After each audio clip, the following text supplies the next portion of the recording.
Greetings, citizens, and welcome to another all-new edition of Reverse the Verse Live, the only show with a single option on its character creator, bearded internet host. I'm your host, content manager Jared Huckabee. On the show this week, we've got Lee Banyard and Phillip Peers-Smallwood on the show to discuss all things related to creating an immersive universe full of sound and fury and beatboxing. But before we get to that, let's check out the week in review. Last week on the show, we had tech designers John Crew and Corentin Billamont, as well as vehicle artist Michael Silito on the show to discuss their work on the Origin 600, the Aegis Avenger rework, and of course the recently revealed Origin 100 starter ship.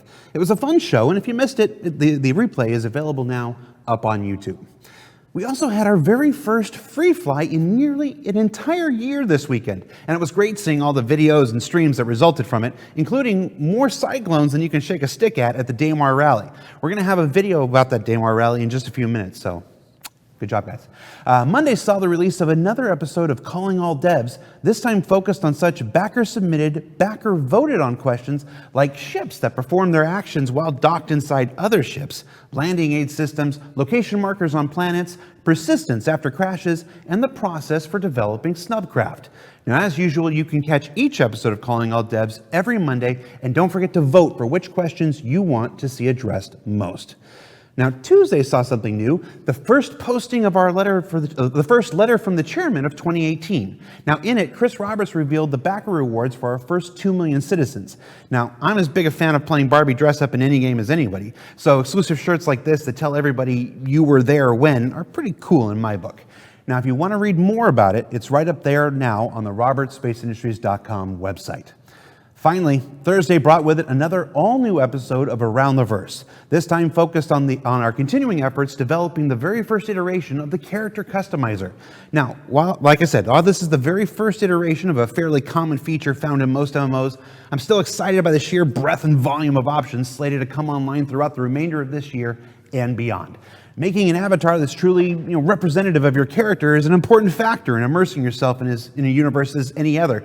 So, in fact, thinking about it, we were actually just looking at some Spectrum threads earlier this week about various features that you guys were looking for, and that was pretty cool. So I'm off the script now. Keep those things up, guys. We like reading those threads. Let us know what you want to see. Now, we're going to take a short break and play a video from the community. It's a Daymar Rally. But when we return, we're going to be here with Lee Banyard and Phillip Peers-Smallwood to discuss noises and where they come from. Stay tuned. We'll be right back. All right, that, of course, was the Daymar Rally, which is a wonderful backer-organized racing event that's happening, I think it's on Sullen. I was just trying to make JJ laugh. But you check that out. It's my show, I do what I want. Yep. So check that out. Joining us on the show this week, Lee Banyard and Phillip Peers-Smallwood from Foundry 42 UK. How you doing, guys? Hello? Yeah, it just cut out at just that moment. Of course, it was. Sorry, we lost your mic for a second. Yeah, we're here. Hello. Hello. That's right as we were starting the show, Phillip was sharing his guttural throat singing in my ear as he was getting ready to begin the show. So, thank you. Yeah. All right, now. Because every show is somebody's first show, I want to take a couple minutes and just tell folks, who you are and what you do for Foundry what you do for Star Citizen and Squadron 42. Why don't you start us off, Lee? Okay. Well, I'm Lee Banyard. Sorry, emphasis on the second syllable, Jared. And yeah, I'm audio director for Foundry 42 here. I kind of head up the audio team, built it up here in the UK. And yeah, apparently my official title is global audio director, because we have one or two people also, not last or least, in other territories. So yeah, I'm kind of the I suppose singular point of contact in terms of style of the audio. I do a lot of stuff to try and help mentor people, annoy people largely, and yeah, just to try and bring it all together. I'm a person that gets the blame basically for things audio, and yeah, that's me, and more besides. All right, and how about you, Phil? Well, in that case, I'm the global audio lead. Fine. You stay classy, the world. Yeah, I'm the lead sound designer on the project. I try and support Lee as much as possible, making sure the team's got everything they need to rock and roll.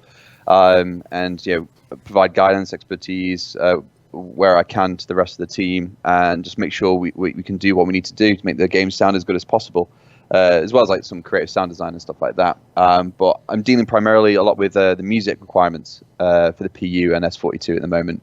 Having a lot of fun doing that. All right. Now, of course, on Reverse Live, if this is your first show, we do take questions live from the chat. You can submit your questions in one of two places this week. You can either submit your question live in the Twitch chat, where you can preface your question with the word question in capital letters surrounded by brackets. It's going to help our community management team pull them from the chat. You can also submit your questions live on Spectrum, which is our bespoke communication platform available on robertspaceindustries.com. Either one works. Before we get to the questions, I want to talk a little bit about what you guys have been working on recently this year. I know you guys have done a lot of work on optimization, for instance, of audio code.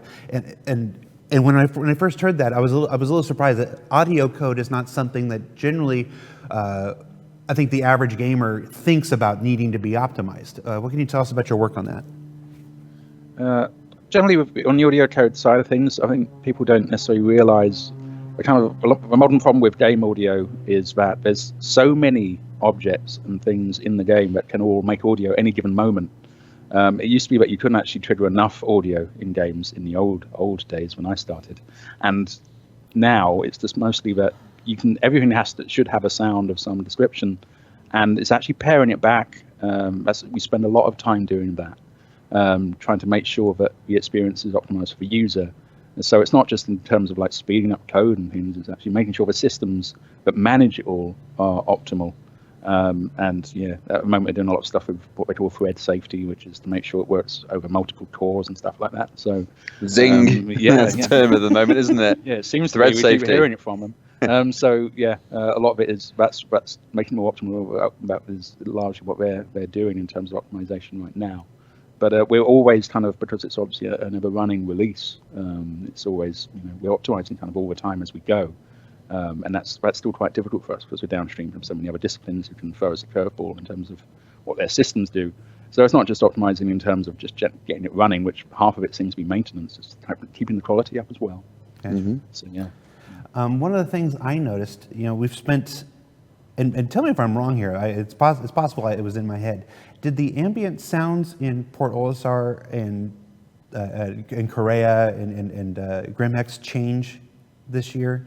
I've spent like 2 years in Port Olisar, and I swear when I log in this year, it just feels different sound-wise. Am I imagining that? Yeah, I think there might be something strange with your brain or something, Jared. And no, I think we like I say, we're always. Phil, you can probably actually answer this better than me, but I just want to get that dig in. Really. Nice. We've done some reworks on the ambiences for pretty much all the locations. Because we've had some juniors join the team recently, and putting them through the paces is first and foremost putting them through ambience passes on new locations. One, it's great to get new ears on each location and stuff, and move away from the status quo. And two, to train them up in the editor and get them used to all the tools that we use. And we try and embellish and improve all the locations as often as possible. So I think Port Olisar got a new pass, Levski, Grimhex, and some of the other space stations and stuff like that. So yeah, and we've also implemented some new music, so that you might have picked up on that as well. Yeah, they're quite involved locations, and I think because they're quite high value locations, we just keep trying to revisit them and bring them up as much as we can every time. Mm-hmm. You're always finding stuff wrong. It's never really finished, in terms of that. A lot of the times when I get to play the game, I'll start it up here at the office, and then I'll get a Skype call will happen, or an email will come in, and I'll have to stop. So I find myself listening to the ambient noises probably more than anything else, because half the time when the game is running, it's running on the side monitor. I'm sitting there in an email. So it was just one of those things. Like I think I'd gotten the ambient noises of Olisar had been so ingrained in my brain that was instantly recognizable to me. I'm like, whoa, this changed. Something's different here, even if I couldn't actually identify what was different. One of the things I know you guys are working on, and I was reading about it, a refactoring of the weapon audio system. There was something called the weapon perspective sets. What is that? I actually don't know what that is. I just remember it when I was reading about it. It sounded like it was something about how the weapons can change in different environments. Am I right or am I wrong? You tell me. Mm-hmm. Do you want to that? No, you can take it. Thanks, yeah. So the designer that's looking after the weapons primarily at the moment is Barney Oram, great chap. And what he's doing is trying to put a bit more fidelity into the different perspectives. So that's third-person perspective, primarily NPCs. So obviously, as a player character, you have access to all the weapons, and you play that from a first-person perspective, and then kind of a not too far third-person perspective. But what we were doing is adding more depth and character to an NPC at different distances, firing those different types of weapon at you. So if they're, say, 150 meters away, it'll sound very different if they're 100, 75, 50, 25, or right on top of you. And we do that by introducing and taking away different layers based on distance. So if an NPC is firing a weapon at you at very close range, you'd possibly hear more of the mechanical workings of the gun. And then if you're really at a far distance, then you would just hear the boom of the shot. That sounds cool, actually. That actually brings me to something. We've got sound sim. We've got something called sound sim now, and that's the thing. You know, everybody knows in space, no one can hear you scream or whatever. It was a popular line for really. Is it yeah. no sound in the game then? No? Yeah, right. Exactly. We have this thing. Again. We have this thing called sound sim. I was reading that you guys have made some advancements in that recently. Yeah, Jason Cobb has been doing a lot of stuff. He's based in Austin, and the general concept behind that is to try. I mean, it is slightly, you could argue, a device, that we use to give it kind of an excuse or a reason for sound to be and communicate what it does within the context of Star Citizen. But it's kind of introducing partly like rules that are consistent for it, because what the general concept of it is like, and there's technology that exists now for doing this actually, where you analyze your environs with either lasers or something crazy like that. Lasers? Yeah, they're not actual. Well, yeah, they are. They're actual lasers, but lasers in real life are a lot less intrusive than you think. Yeah. And and you can discern. You can actually derive sound information. I mean, sound is meant to be an information stream, kind of to inform decisions that the player makes from moment to moment. So that's really what that mechanism is all about. And it's you can't really think of all the contexts in which you would kind of want to resort to it, or what should be sound sim or what shouldn't. Is it on at this point? How much does it come from the ship? How much of it is an onboard device that each user player has? So a lot of it is just working out conceptually as much as the actual system itself. There's a lot of dependencies and stuff with it. So I spent a lot of time thinking about this thing. It reminds me, it was just yesterday, the day before, James Corey, the author of the Expanse novels, somebody asked him why there were, watching the show, because the show just launched, somebody asked him why there was, where do all the noises for the guns and the engines and they come from when you're seeing an external scene? And his response was the same place where the music comes from. Exactly. Yeah, it's true. It's weird if you don't have it. Yeah. I think we're gonna have something. I mean, what I like about it is that it will be something I hope will be within the control of the player. We'll be able to turn this off, and we'll go for a. I can't commit to this fully, but that's pretty much proviso we say about everything. But I cannot confirm or deny. But it will be, because I hope eventually it will be harnessed as a gameplay mechanism within its own right. Maybe it can be turned on and off for some sort of tactical or strategic advantage. We need to present sometimes these kind of elements and tools almost for designers to say, oh, okay, that's something that we could actually use to fold into a mission or a scenario or something like that.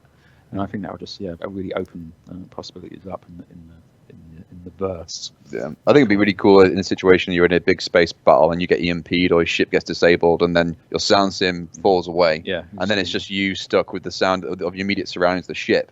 You see all the stuff going on, and you've lost that sensory input. Yeah. And then you're really in trouble then. There was a bit we were kind of thinking about making it, maybe it's processed to such a high fidelity by your ship, and so that would give you kind of almost a tactical reason to park up your ship near to certain action and stuff like that. But again, that's something that's still to talked with designers about whether that's something they would actually go for. I mean, maybe that's something that would be painting them in too much of a corner. But I like thinking in terms of sound having meaning like that and being able to actually present possible gameplay things to everybody really. I'm going to get an angry email from a systems programmer in like 3 weeks. Like, what did you guys commit us to on RTV? For that, we had a feature on ATV. Not a feature. It was we showcased a lot of your work recently on ATV. One of the things that caught my eye was the sound effects recording. When you guys were in there doing Foley recording, and you had it mapped to a MIDI keyboard. And my question there is, have you ever tried to play Stairway using nothing but Foley? I was actually, it was more of a kind of, it was more Jazz Odyssey. If we're going to swap references, Jared, then that was more of what that was. Nice. I'm so too young for this. Yeah, no, you are. It's a Spinal what you're Tap, talking about. Spinal Tap reference. Jared will know. Oh yeah. And it just kind of went on, and I was just a lot of that was playing around with lots of different low-end frequencies to see where objects would resonate in interesting and sometimes just stupid ways. I think, What were we using? Oh, all sorts of metallic objects, And what were we resonating it with? Well, it was called a butt kicker. Butt kicker. TM. And that's like a line of essentially actuators normally used in consumer level kind of stuff where you simply attach it to the underside of your sofa while you're gaming, and you send sound information to it, and it adds yet more information to your physical body coming through that. And so it's just using it in quite an unconventional and unintended way. And, it's very good fun. It's quite tiring, strangely. Give me carpal tunnel syndrome. Yeah. Jazz keyboard isn't really my thing, we found out. Yeah. All right. So first off, I've been looking at the chat right now, and if you haven't seen a Spinal Tap, you're wrong, and you're in a world of wrong, and you should go see Spinal Tap and turn it up to 11 when you do. It's one louder, isn't it? It is one louder. Yeah. Holy, can we please have just an audio slider or something? Just one, that just goes to 11 for no reason. Yeah. But isn't that just like, couldn't you just make 10 like a little bit louder? But this is one louder. I suppose. This is one louder.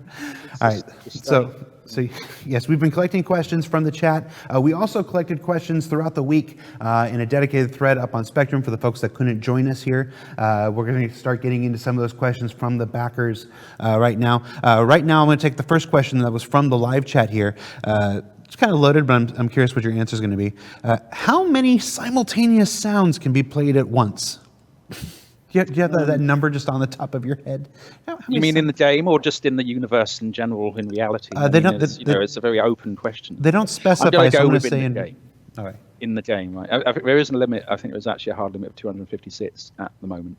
I think I set that myself, even in the Wise project. So yeah, that is literally how many you would.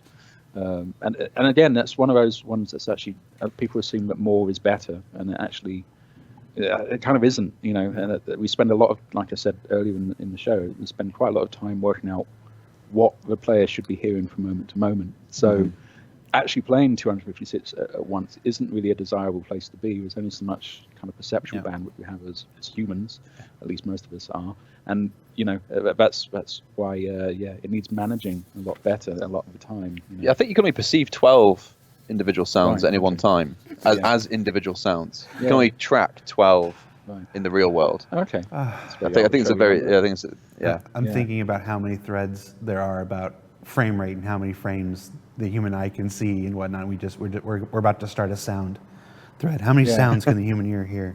Analog versus digital. Yeah, well, there's a lot of differences between them. There's persistence of vision and persistence of audition. I think they technically call it. They're quite different things. So we think about it quite a lot. Actually, that's what I do. It's like the thing, you can have a really, really nasty picture but great audio, and you perceive it better. The actual picture. But then if you have a great picture and nasty audio, then you can't engage with it at all. Actually, it generally degrades the perceived quality of the visual. Yeah, so good audio can make something bad look better. And that's what I was going to say that's what we do, but that would be so cruel to everybody. It's not really fair. It's all us. Yes.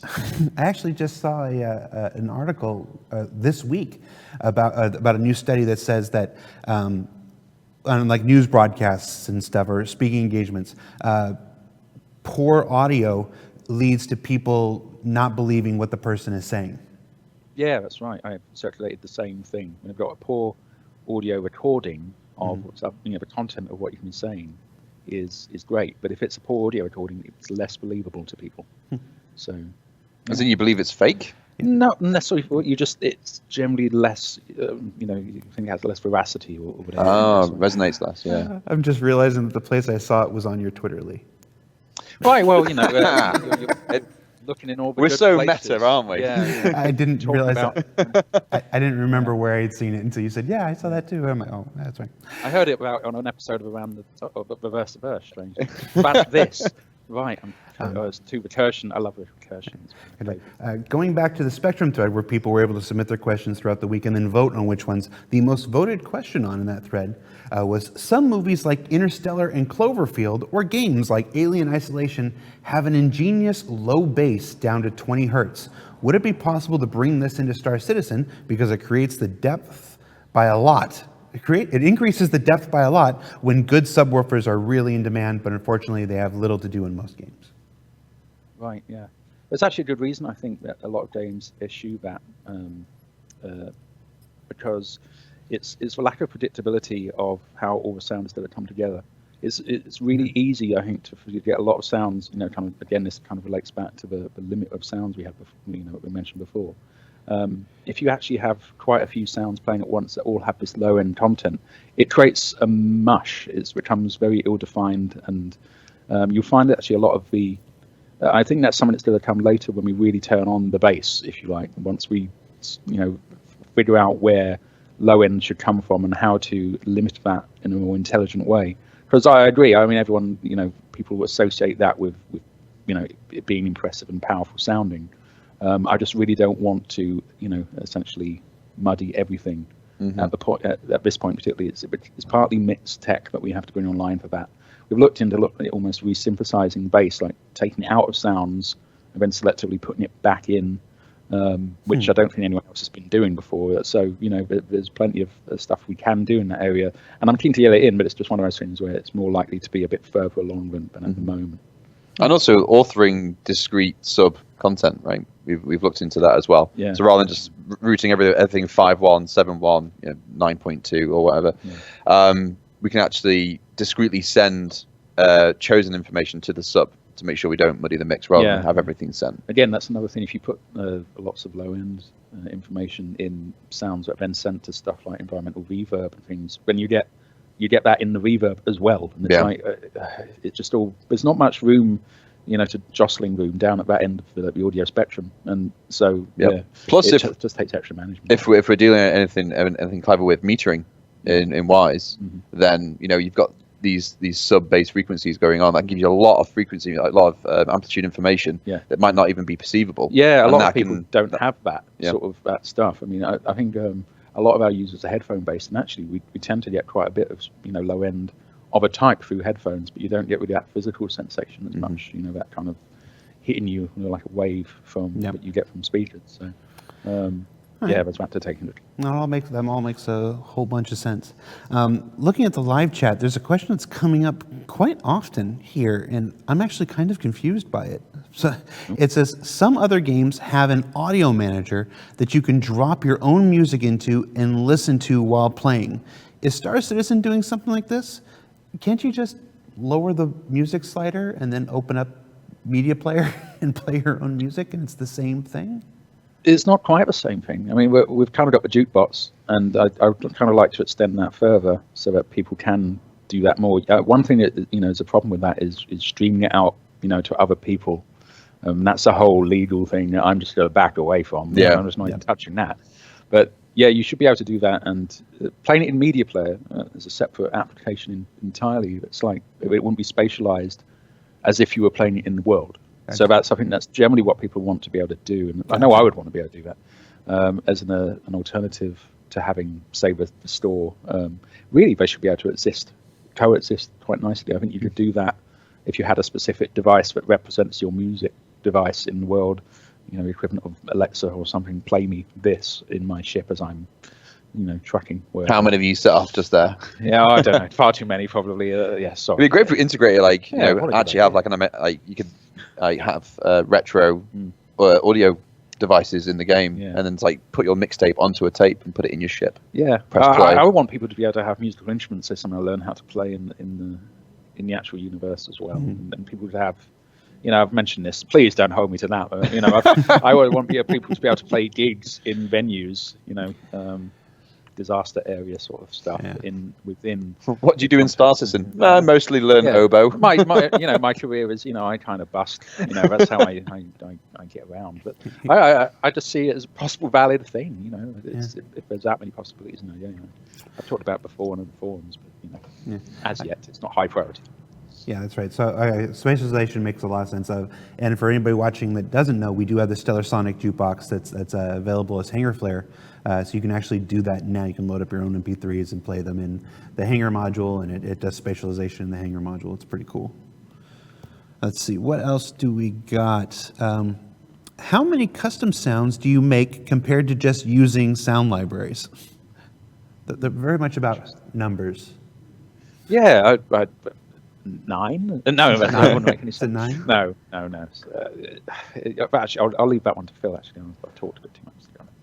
Well, pretty much all of them.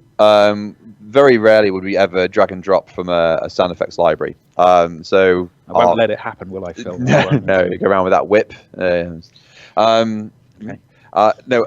Typically what we would do is a very basic sound design level. If we want to design something, say like an ambience or something, we bring in lots of different source material and then track layer and make sure it's there in make sure it supports in all the different frequency content bands like low, mids, and highs and stuff, and then process it and render that out as a new file. So it's not like we'll get wind and then just cut that out and drop it in the game. We'd always take it into a DAW and combine it with other different sounds and put it through. What's a DAW for most people? A DAW is digital audio workstation, like Reaper, Pro Tools, Cubase, Logic, all that kind of stuff. So we have access to loads of sound libraries, but we purely use that as source rather than like end user material that we push out to the game. We do a lot of our own recording of our own source as well, hence the freeform jazz, metallic madness what you butt kicker before, because I think that's important to kind of get source that hasn't been, it's unique kind of that provenance when you've got something that no one else has experienced. So it's a combination of both things. You get like a high burn rating on some sounds. Like everyone knows the Wilhelm scream, right? When we hear that, you just cringe. But there are certain sounds. I don't know the Wilhelm scream. Phil, can you do it for me? It goes that one. Like that at all. But any excuse to do the throat thing. That's it. But I'll be watching like TV shows, like films, and there will be certain sound effects that you just cannot use, not even as source, like servo stuff, some pressurized air stuff. There's a flame whip that's overused all the time, and even if people aren't aware that they're hearing this like repetitive material, people will subconsciously know that it sounds like something else. So we always try and move away from that and try and record as much as we can. Yeah, but the brain is a lot less forgiving to repetition than the eye is. Interestingly, it's like, I think there was a question I saw something about how do you ensure that wild lines and stuff aren't so repetitive and that sort of thing. A lot of it, we're looking at ways to use, say, stuff like machine learning, perhaps, to process stuff. So, process like dialogue lines so that we can almost procedurally do variations rather than have to go back to the source and back to the actor. No, that sort of thing is actually very, that's very experimental stuff that we're doing with that, and that's a long way off. That sort of proviso, you have to say that. But yeah, it's in our minds that sort of thing. You've got to keep varying it up. I'll just cross the wildlands question off the list. Okay. The next question from the Spectrum thread said, someday soon we are going to be able to buy different components for our ships. This means that we can change out the engine, the power plant, et cetera, et cetera, et cetera. Will the sounds of our ship change when we do this, as they are different components? Yes. Yes. Yeah, it's always been on the kind of the radar to do that, because you want it reflected, right? In especially when we're looking at revising some aspects of excuse me, the ship audio anyway, and that's one of the things I think if you want to hear that difference when it mates to your the ship is where you live. I think, especially at the moment, apart from Port Olisar, obviously, Jared. But it's the ship, where your ship is. That's kind of almost an extension of you.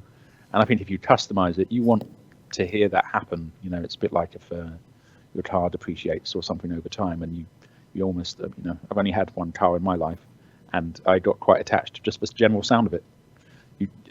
Anything I did, or if I got it fixed up, it was quite satisfying to hear the change that had been imparted to it. So yeah, I think that all has to be.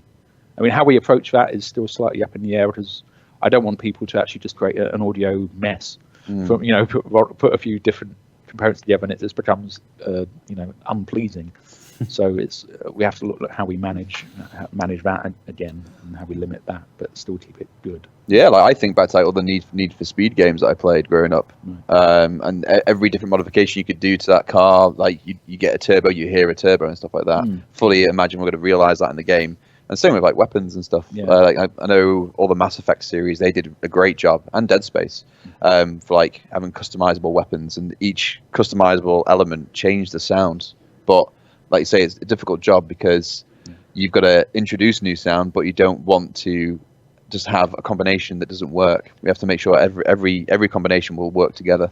Yeah, I think it kind of almost goes back to that MITS system, where if we have something that knows the spectral footprint of these sounds, we'll know how they can come together and which one should win, and if they impinge upon each other, how one needs to duck down a bit. And it's a sort of tech, we combining lots of elements in ways that we can't possibly predict is partly what this game is about. So we spend quite a lot of time. Systemic audio. Yes, all that.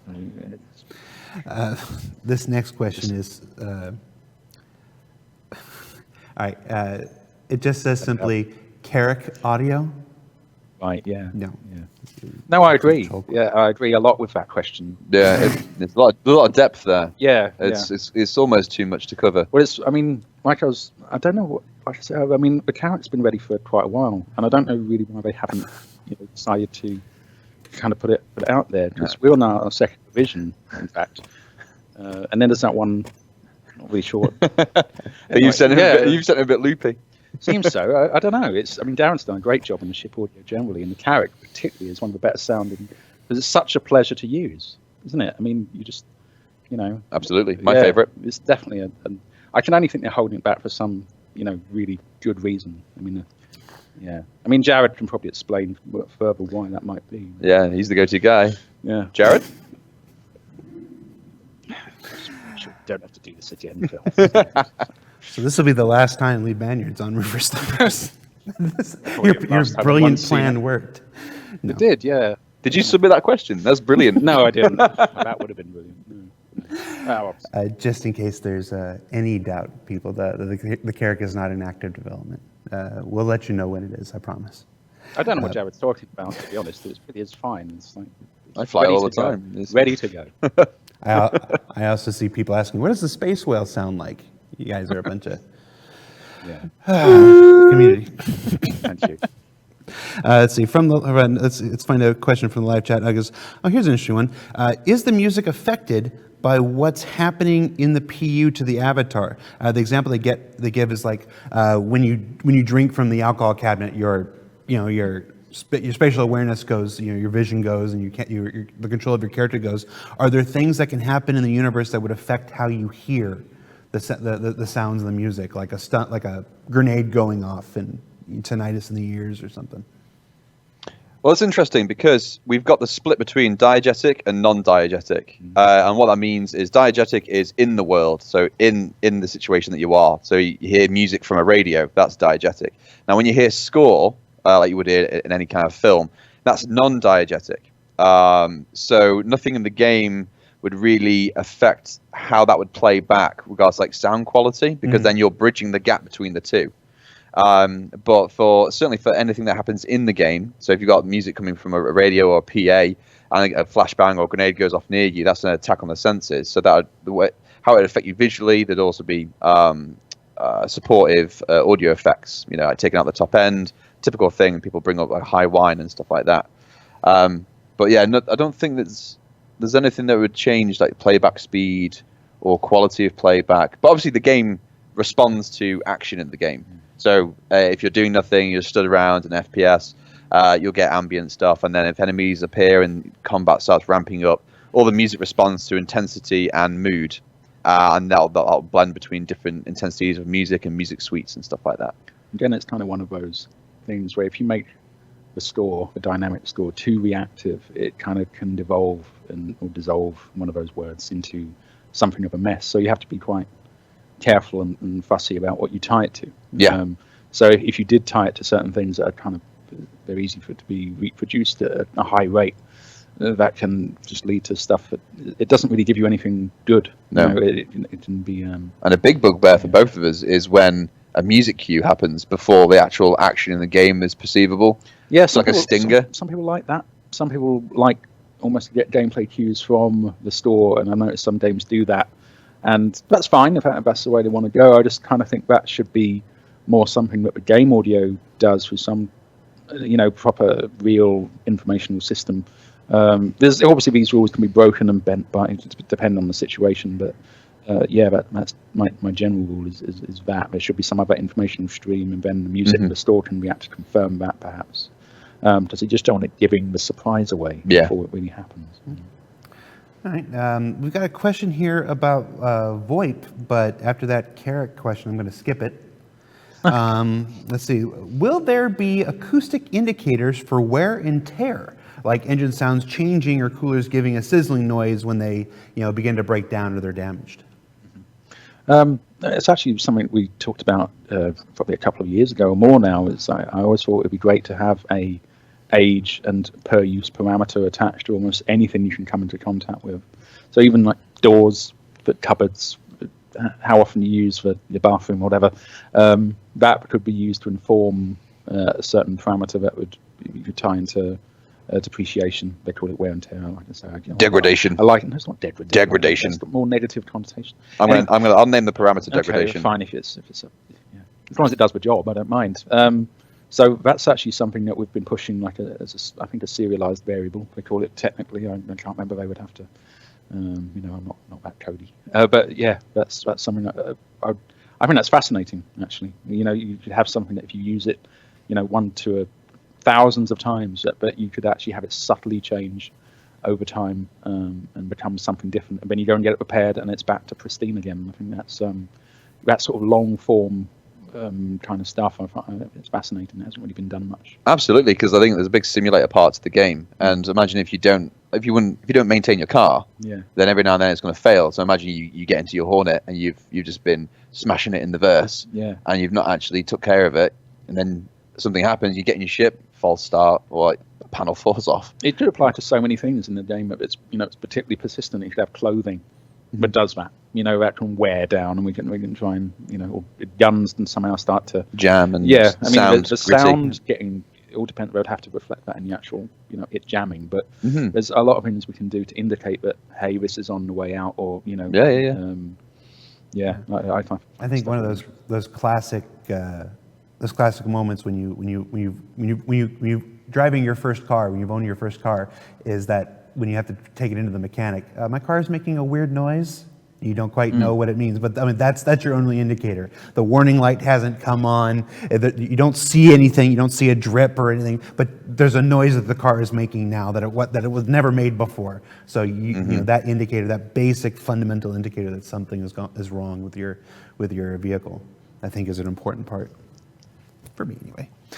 Yeah. All right, another question from the live chat. A couple weeks ago, it was mentioned that you were using high and low frequencies on metal in order to imitate ships entering atmosphere. Can you go into more detail on that and maybe any other interesting tactics you've used to get audio? That sounds like it's talking about the butt kicker session that we were talking about. Is that what do you think? I mean, yeah. Go on, you go into it more. I'm trying to think what else that might refer to. Well, I think that's pretty much it. That's the butt kicker session. So we booked out a studio, padded out the live room, and we actually went to a scrapyard just down the road, and we threw all this scrap in the back of a van. We turned up and we're like, we want to vibrate your metal. Is that cool? And the guy's like, yeah, all right. You know how to take that. So we were going around like hitting things, dodging rats. And then we took it to a big studio and we got a Reaper session with a MIDI keyboard, play that through a synth into the butt kicker. Some of my best work, I think. Yeah, you're a jazz wonder. Okay, thanks. And we just played different profiles and vibrated different constructions of metal and stuff. And that was really just to try and capture different materials vibrating at different frequencies, which we can use as source to implement for ships when you're coming into atmosphere or whenever a ship is under duress. But we've done other recording sessions. I think a while back we did a cool gun recording session at Copel Down, which is a military training facility in the Midlands. And we recorded 50 caliber machine guns, a 50 caliber sniper rifle called the Destroyer. Now I was about 6 meters away from that when it was being fired, and the pressure wave that came off that was like compressing my sinuses. Oh, okay. It was insane. But that recording session wasn't about getting the shot of the weapon. We put microphones all over this simulated like Eastern European town. And it was to get the reflections of all the weapons, like the slapback and reports. I think that's what the terminology that Barney said. Reports. They're the reports of the weapon. Yeah, I filled out loads of reports. It was, It was great.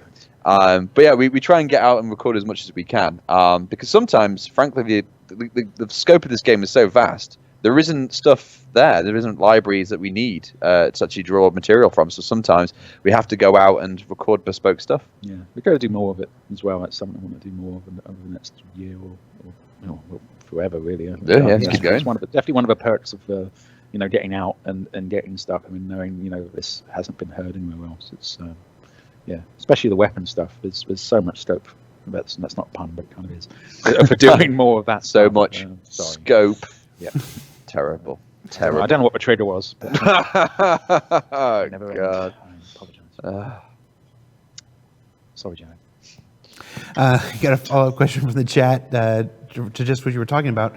You were talking about the Destroyer. What is the weirdest sound source you've ever had to record for use in the game? It's a strange one. Weird sound source.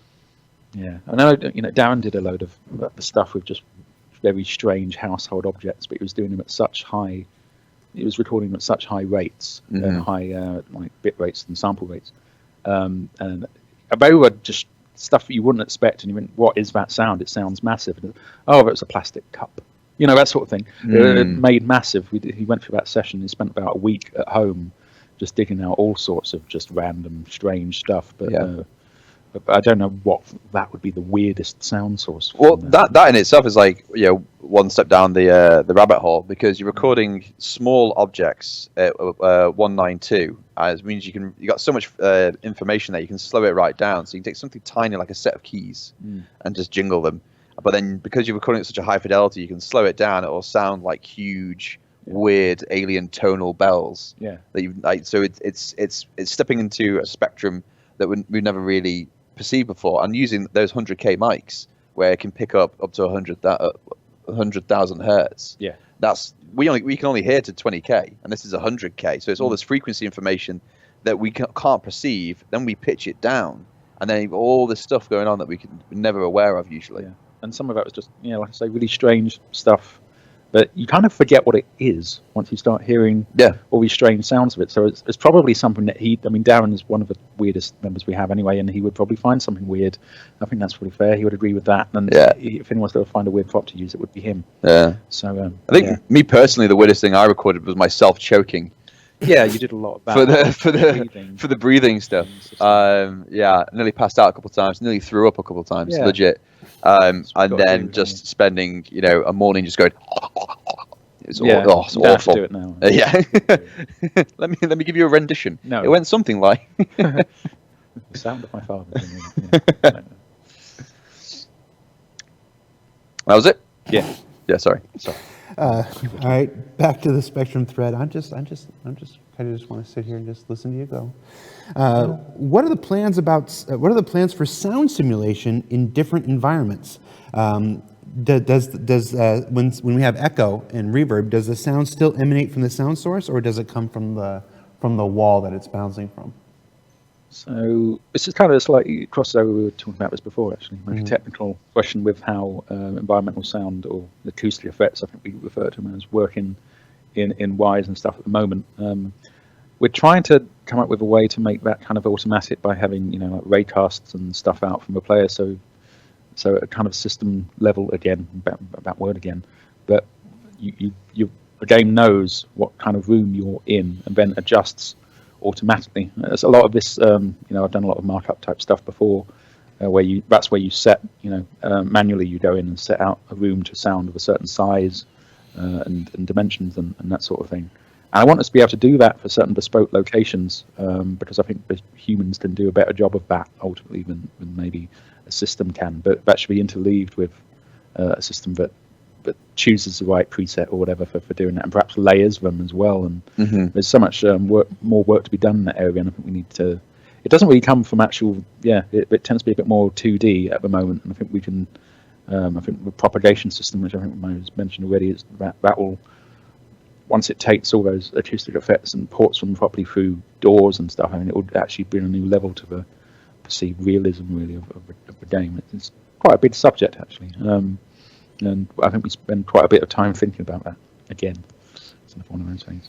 The trouble we face is we've got to try and we want to model how audio works as true to real life as possible. However, if you do a one-to-one model, then it might sap all the fun out of the game. So we have to balance that. So if you're getting shot at, the whole crack thump thing. So you hear the bullet whiz by you, and then you hear the thump way off the distance. If we mold that one-to-one, the distances we deal with in the game are huge. So if you've got like a futuristic sniper rifle that can fire over, say, do like a 10-mile headshot, then you'd never perceivably hear the gunfire. You just hear the bullet by. Yeah. Some people might like that and stuff, but we have to make sure we balance, the fun of the gameplay as well. Yeah. It's usually where Phil will say stuff like rule of cool. Rule of cool. So I don't think there is a rule of cool. I think there's maybe a set of rules that may end up cool if you're lucky. You're so square, man. Yeah, Sorry, I'm having to respond to an email. Yes, Phil was talking about choking himself, but it was for work, so it's okay. Yeah. We've mentioned several times. You develop, you bring it to the point of realism, and then you bring it back to the point of fun. It's kind of an overarching rule for every aspect of Star Citizen. At what stage of the ship pipeline does designing sound start? Do you start working on a ship in the gray box phase and the white box phase? In the final art, do you wait until flight prep to begin? Well, for the Carrack, I mean, sorry, Jerry. Well, the thing is, we can do appreciable audio work in all stages. So as it comes through white box, we can basically start gaining source for the different types of thrusters to give that ship character. But it's not until it becomes actually flight ready that we can actually start implementing the sounds and actually play. We almost use the ship as like a controller. So we actually put all these sounds in and we try and manipulate it to make sure it sounds right and stuff like that. So really a lot of the work gets done as and when the ship becomes flyable. We try and get in kind of start thinking about it as early as possible at the concept stage, and we want to do more work in the area of branding, that sort of thing, so that different manufacturers have a different signature to them in some way. So there's some work we can do outside of ships being ready, even if we've got some idea of a brand identity of different manufacturers. We can start work there and keep evolving that too. So in a way, it's another one of those things that's ever ongoing. And it's another big job. Our ship pipeline is probably one of the most consuming one. There's a lot of ships in our game. So and we're always reviewing them. Again, we had another review session just the other day, which had some interesting conclusions, I think, and we're going to improve those again. Kind of, my own opinion, it's a little bit too thruster-led at the moment. It's one of those things where you go down a certain path trying to get that right first, and then you bring that back and start to emphasize other elements again. And that's kind of where we are. Again, I think that comes right, like simulator versus fun kind of thing. So you want to make sure it's not too literal and not using too much material that we know there's a context of hearing that sound in atmosphere when it's going to be in space and stuff like that. So they constantly get iterated upon. But there's dialogue assets, UI assets, like thruster, SFX assets, and stuff like that. So there's loads of stuff to work on. Yeah, and it's hard to get it all right when it's still very much in flux further upstream. I think that's a lot of people don't necessarily realise that, and it's something I keep banging that drum. It's frustrating for us as well. Yeah, if a game was finished, then you can make only so much more progress on the audio in quite a little time. But the reality is, it's getting better everywhere else all the time. And we have to try to keep up with it. And then we're not always dealing with normalized figures, so it's not always 0 to 1. They might just this ship now can go twice the speed. Yeah. So we balance all the audio then. Yeah. Okay. Yeah. So it's we're at the end of a lot of frustration with that as well. Yeah. So. Fun though. Oh yeah. So the next two questions are more game feature questions than they're related to audio, but I don't know that these are actually in your area. So we're just going to ask them and see if they're in your area. And if they're not, tell me to go fly. One is, is there ever going to be voice recognition or voice commands in the game? Obviously a very popular app is something like Voice Attack, where you can issue commands and your shipboard AI will do things. Is that in your wheelhouse, or is that? I think that's more a gameplay feature that you would be involved in more than a feature that you guys implement. But yeah, it's one of it that actually came up quite early on, and I looked into the Voice Attack thing as well, and it's a hard one to actually kind of interleave properly into the game, because I think the reason why Voice Attack works so well, it's very, very customizable. There's a lot of UI devoted to that, and it's just a lot of engineering, I think, to maintain a system like that. It's something I think we need to explore more, because I think it does have its advantages, and it is kind of fun. The whole, I totally get the idea. How much we need to be actually actively involved, I think, as you said, it's almost like a gameplay or a system design thing, because it's another control mechanism, and it won't be suited for everything. And having it really, so much of it, I think, for it to work, it has to be trained properly by the user. It can't just. It's very difficult to get stuff to work just out the box. I mean, I think that's evidenced by the fact that how much money has been spent by the likes of Amazon, Apple, etc., and getting that stuff to work in the real world. If you're relying on it, in particularly twitchy situations in the game, and it fails you, and it's like, well, that's a mechanism we put out. It's designed for you you almost designed, but you've got to fail at some point with it. And I'm very aware of that. So we'd have to get it pretty solid before we would roll something like that out. But I hope we do. I can definitely see. It's what we associate with the future in a way, even though we kind of have it now. But we expect it to be far more accurate in the time that we're trying to model. But it's a tricky one. Yeah, hilarious, isn't it? Like a dogfight. Okay, Anvil.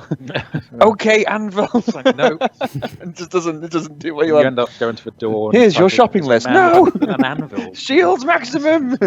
You have 7 items on your shopping list. Yeah.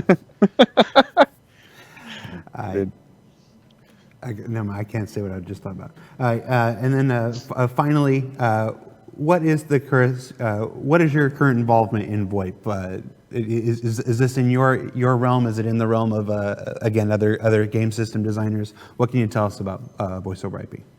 Yeah, it's a bit of it's part of a VOIP, I suppose, a face over IP. It was kind of folded into that. It started off as pretty much a VOIP thing and kind of slightly bloomed out. It's still an ongoing thing. It's slightly out of our hands, slightly, because there's interdependencies with other systems and other kind of in-game applications that we're not working on directly. So we're supporting as much as we can and trying to push it through as much as we can from our end. And a lot of our tech is in place. It's just there's other sort of gnarly stuff, I suppose, that we can't necessarily influence directly. That's kind of what we're waiting on. And It's sorry, Joe. Go on. Go ahead. I was saying it's just a bit of a beast now, because the voice is the main player interaction with it. People assume it's audio owned, but there's so much going into it. It's touched on so many different teams and so many different systems that obviously the voice interacts with the systems, but there's so much under the hood that takes into account different disciplines. But I think it'd be a great feature to be able to fully flesh out, to be able to speak in the world, in the game, have your voice sound as if it's propagating in that space. Yeah. We've got a tannoy system. We could, have a microphone in your ship on the bridge, and you could press a button, and then your voice could be propagated through different PA speakers in the ship, like an Idris or something, and you can communicate directly with engineering and get your engineer to do something That's the dream. That'd be amazing. There's some other system bits that have come recently that allow a lot more of that stuff, and you can see how it will all fold, kind of join together. And I think we'll kind of hit some sort of tipping point with it, and suddenly a lot of that will roll out at once, and it'll be almost like a sport for the stuff you can do with it all. Prank call your friends. Potentially, yeah. I hadn't thought of that one. I'm happy. I'm pleased you mentioned that the shipboard intercom thing. My grandfather served in both World War II and Korea, and his job in the Navy was the guy that had to relay all the orders from the captain. The captain would issue, and him in a very calm and he goes, "He wants you to stop sucking," or whatever.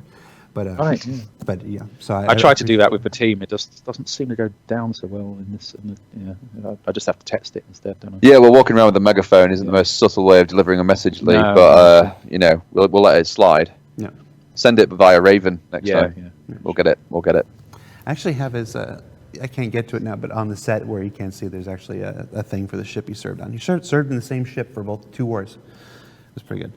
All right, You did a good job then. Yeah, no, he served on it for World War II and then mustered out. And then when Korea happened, he re-enlisted and got assigned to the same ship in the same job. No way. Yeah. So, all right, guys, that's it. You made it. We're done. Oh, thank you. I did my best. Thank you, JJ. Thank you, JJ, and thank you, Phil, for being on the show this week. No, that's fine.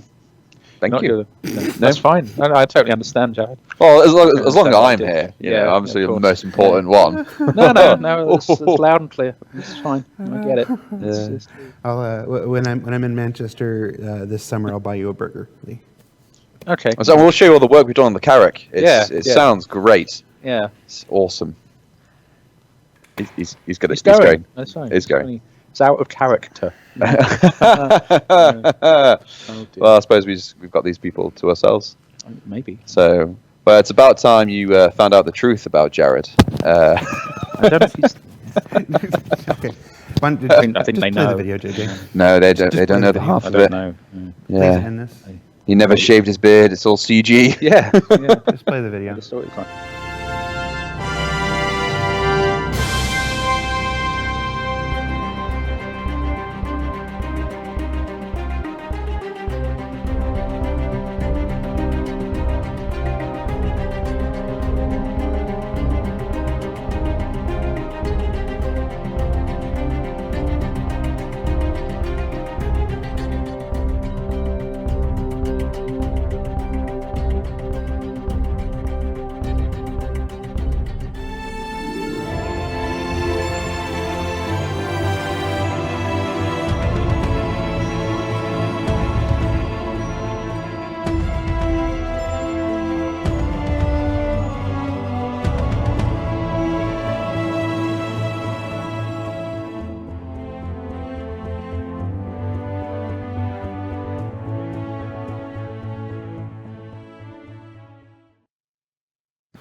That direction where he's talking about it.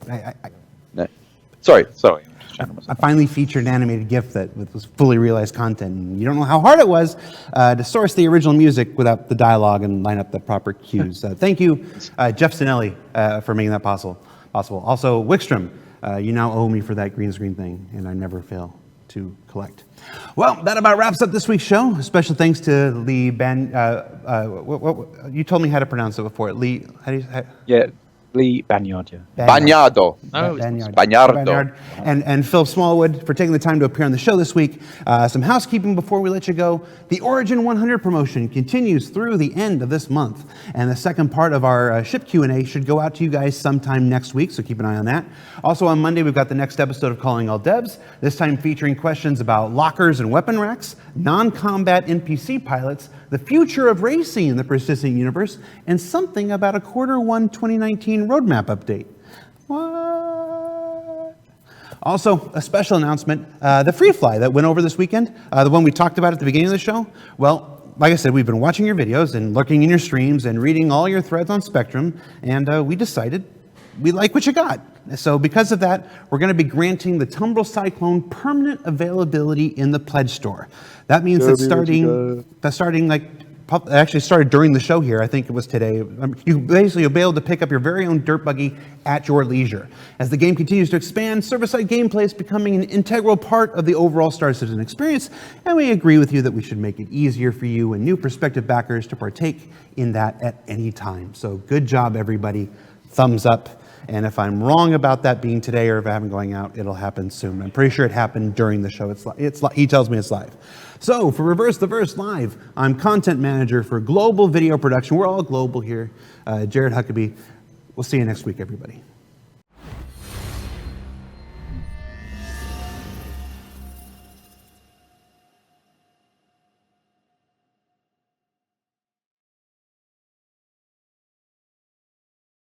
Thanks for watching. For the latest and greatest in Star Citizen and Squadron 42, you can subscribe to our channel, or you can check out some of the other shows, and you can also head to our website at www.robertsspaceindustries.com. Thank you very much for watching.